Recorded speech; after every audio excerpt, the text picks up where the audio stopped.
Good evening. आज multiple choice question की series में हम methods of valuation of goodwill का जो चैप्टर है उससे रिलेटेड कुछ सवालों को देखेंगे। शुरू करते हैं। पहला सवाल है, कैपिटलाइजेशन मेथड ऑफ गुडविल।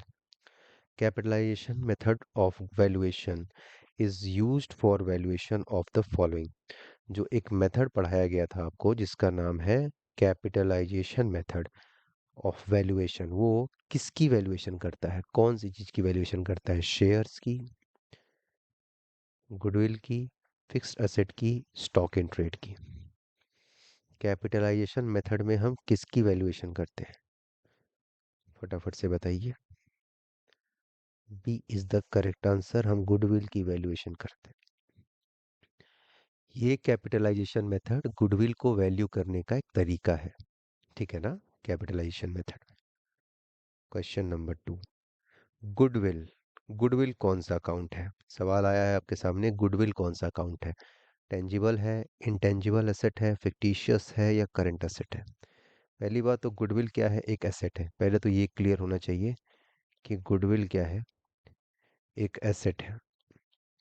ठीक है, तो यानी कि यहाँ पे ऑप्शन भी देखिए, सब ऑप्शन के नीचे एसेट लिखा हुआ है।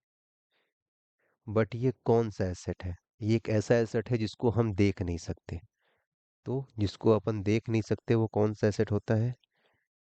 देख नहीं सकते, टच नहीं कर सकते, intangible. B is the correct answer. B is the correct answer, then हम इनटेंजिबल एसेट है। क्लियर हो गई यहाँ तक बात? आगे बढ़ सकते हैं। ठीक है, आगे पढ़िए। Which of the following types of goodwill will consider to be the best? Best पूछा है, ध्यान देना। बेस्ट कौन सा होता है? बहुत सारे गुडविल के टाइप्स होते हैं, उनमें से सबसे बेहतरीन, सबसे बढ़िया किसे माना जाता है? Nature of dog goodwill, nature of cat goodwill, nature of rat goodwill और नेचर ऑफ काउ गुडविल। ये सारी बातें क्लास में डिस्कस हो चुकी हैं, आपको एक एक हर एक गुडविल के बारे में बताया गया है। बताइए कौन सा सही आंसर आपके हिसाब से? यहाँ पे मेरी समझ से B is the correct answer. Cat goodwill को सबसे बढ़िया माना जाता है क्योंकि यहाँ पे कस्टमर जो होता है, यहाँ पे कस्टमर जो होता है वो बहुत ज़्यादा लॉयल होता है, ठीक है, प्रोडक्ट को लेकर। और उसे इस बात से भी कोई उसे इफेक्ट नहीं पड़ेगा कि उस ब्रांड को ओन कौन कर रहा है, बस उसे क्या है, उस प्रोडक्ट से मतलब है। तो cat goodwill is the best. Cat goodwill is the best. ठीक है, यहाँ पे लॉयल्टी आ जाती है, ब्रांड लॉयल्टी जिसको कहते हैं ना, वो कैट गुडविल में होती है। ठीक है, B is the correct answer. B is the correct answer. आगे बढ़िए। गुडविल के बारे में एक और सवाल। गुडविल शोन इन, गुडविल को हम बैलेंस शीट में कहाँ दिखाते, कहाँ शो करेंगे बताइए?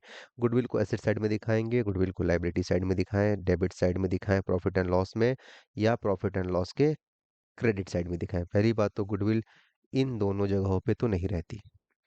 तो प्रॉफिट एंड लॉस अकाउंट में तो गुडविल नहीं जाएगी, बिल्कुल नहीं, वहां पे हम प्लेस कर सकते हैं। तो सी और डी ऑप्शन तो आपके गलत हो जाते हैं। बचते हैं आपके ए और बी। और सबको पता है गुडविल कैसा, गुडविल एक एसेट है, तो एसेट कहाँ रहता है? बैलेंस शीट में। A is the correct answer. Goodwill एक एसेट है तो एसेट को बैलेंस शीट में ही रखेंगे। ठीक है, लायबिलिटी भी गलत है। Question number 4, A is the correct answer. 5 पढ़ लीजिए। गुडविल अकाउंट एक कौन सा अकाउंट है? गुडविल के अकाउंट के बारे में पूछा जा रहा है। पर्सनल है, रियल है, नॉमिनल है, या इनमें से कोई भी नहीं? आपको पता ही है कि गुडविल एक असेट है। और असेट कौन सा अकाउंट होता है? रियल अकाउंट होता है। एसेट कौन से अकाउंट होते हैं? रियल अकाउंट होते हैं। तो गुडविल एक एसेट है। B is the correct answer. ठीक है, क्लियर हो गई यहाँ तक बात? आगे बढ़ सकते हैं। ओके, ये एक सवाल है पार्टनर्स के ऊपर है, पढ़ लेते हैं। ए पार्टनर, एक न्यू पार्टनर है, अच्छा, एक new partner bring in cash of his share of goodwill. The amount will be distributed among the old partners in. एक नया पार्टनर अपने हिस्से का गुडविल कैश में लेकर आता है, तो उस गुडविल को ओल्ड पार्टनर में डिस्ट्रीब्यूट करेंगे कौन से रेशियो में? ओल्ड प्रॉफिट शेयरिंग रेशियो में, इक्वल रेशियो में, कैपिटल रेशियो में, या सैक्रिफाइसिंग रेशियो में? ध्यान देना, नया पार्टनर है और अपने हिस्से का गुडविल लेकर आ रहा है कैश में, तो उसको ओल्ड पार्टनर अपने आपस में ओल्ड पार्टनर कैसे बांटते हैं? ओल्ड प्रॉफिट शेयरिंग रेशियो में, इक्वल में, कैपिटल रेशियो में, सैक्रिफाइसिंग रेशियो में? आपको ये बताया गया है sacrificing ratio. Old partners sacrificing ratio में डिस्ट्रीब्यूट करते हैं। जितना रेशियो नए पार्टनर के आने से ओल्ड पार्टनर्स का सेक्रीफाइस हुआ है, क्योंकि नया पार्टनर जब आता है तो गुडविल तो लाता है बिल्कुल, बट एक ओल्ड पार्टनर्स के लिए सेक्रीफाइस भी तो करना पड़ेगा ना ओल्ड पार्टनर्स को। क्या? अपना शेयर ऑफ प्रॉफिट। दो लोग थे तो मान लो 50-50% अपना शेयर ले रहे थे प्रॉफिट का। अभी तीसरा नया पर्सन आया तो इन लोगों का शेयर 50-50 तो नहीं रह जाएगा, अब ये कम हो जाएगा। तो यही जो कम हो रहा है इसी को बोलते हैं सेक्रीफाइसिंग। सैक्रिफाइसिंग रेशियो में ही क्या होता है, वो गुडविल का पैसा लेते हैं, ओल्ड पार्टनर्स लेते हैं। ठीक है, so D is the correct answer. ठीक है, question number 6, D is the correct answer. D is the correct answer. Question number 7, सवाल है, method of valuation of goodwill is an. इनमें से कौन सा एक गुडविल वैल्यू करने का मेथड है? बताइए। Average profit method, super profit method, capitalization method, या इनमें से सभी? आपको ही पता है ये भी एक मेथड है, बी और सी तीनों एक मेथड है, so D is the correct answer. So D is the correct answer. ये तीनों ही ऑप्शन सही है, तो D is the correct answer. अगला सवाल आपके सामने देखिए, which of the following is use for purchase goodwill. ठीक है, ये यहाँ पे कुछ मिसप्रिंट लग रहा है क्योंकि यहाँ पे लिखा गया full, full for purchased goodwill. यहाँ पे यहाँ पे कुछ ये सवाल है ना जो, हालांकि इसका आंसर क्या होगा?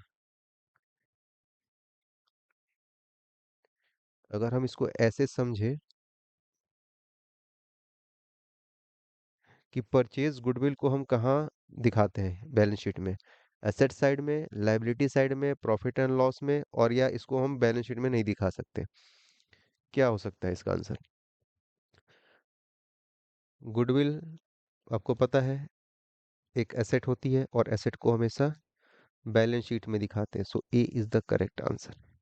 अगर इस तरीके से देखें कि भैया उनको कहाँ शो करते हैं, तो बैलेंस शीट में। हालांकि ये फुल क्या है, इस पे चर्चा करनी पड़ेगी। कोई बात नहीं, अगर हम इसको तरीके से मान के चले कि बैलेंस शीट में अगर मैं ऑप्शन देखूं, एक चीज होती है ना कि अगर आप ऑप्शन भी देखो तो आपको समझ में आता है कि क्या बातें हो रही होंगी। तो ऑप्शन देख के तो यही लग रहा है कि ये बाकी ऑप्शन तो गलत लग रहे हैं, क्योंकि गुडविल को हम लाइबिलिटी साइड में तो नहीं दिखा सकते, प्रॉफिट एंड लॉस में भी नहीं जाता है ये, और ऐसा भी नहीं है कि it can not be shown, इसको बैलेंस शीट में रखते ही नहीं है, ये भी गलत है। तो बचा हुआ आंसर क्या है? एलिमिनेशन की टेक्निक लगा के भी अपन काम कर सकते हैं। एग्जाम में भी अगर कोई चीज़ ऐसी हो कि सवाल नहीं समझ में आ रहा है आपको, तो आप एलिमिनेशन का भी रूल लगा सकते हो। ठीक है, कि बाकी जितने ऑप्शन है वो सारे गलत है, तो जो बच गया वो सही है। सारे ऑप्शन जितने, मान लो 4 ऑप्शन है, 3 गलत, आपको समझ में आ गया कि 3 तो पक्का गलत है, तो बचा हुआ ऑप्शन सही होगा। ठीक है, इसको एलिमिनेशन कहते हैं। कोई बात नहीं, आगे देखिए। Share of goodwill bought by new partner, जो नया पार्टनर अपना शेयर ऑफ गुडविल लाता है उसको क्या बोलते हैं? प्रीमियम बोलते हैं, कैपिटल बोलते हैं, रीवैल्यूएशन बोलते हैं, या private capital? Premium of goodwill, A is the correct answer. Premium for goodwill बोलते हैं, सवाल भी कर रखे हैं हमने इस पे, premium for goodwill. Question number 10 है आपके सामने, पढ़ लीजिए। How many method of valuation of goodwill, goodwill value करने के कितने मेथड्स हैं? 4? 4 मेथड है, 2 मेथड है, 3 मेथड है? यहाँ देख लीजिए। अगर गुडविल वैल्यू करना है तो कितने मेथड हैं आपके पास? बताइए। चार मेथड है टोटल। ठीक है, चार मेथड है टोटल आपके पास। ठीक है, टोटल फोर मेथड्स है। ये था आखिरी सवाल आपका। आंसर इसका 10 का आंसर क्या है? सी है, बिल्कुल सही जवाब है हमारा भी। चार तरीके हैं। ठीक है, क्लियर हो गई यहाँ तक बात?